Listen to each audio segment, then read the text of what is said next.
Gordon was cross. Why should Henry have a new shape, he grumbled. A shape good enough for me is good enough for him.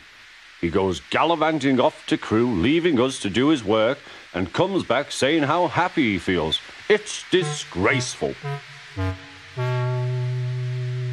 And there's another thing. Henry whistles too much.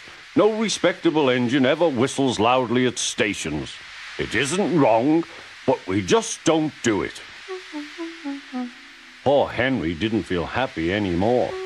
Never mind, whispered Percy. I'm glad you're home again. I like your whistling. Goodbye, Henry, called Gordon. We're glad to have you with us again, but remember what I said.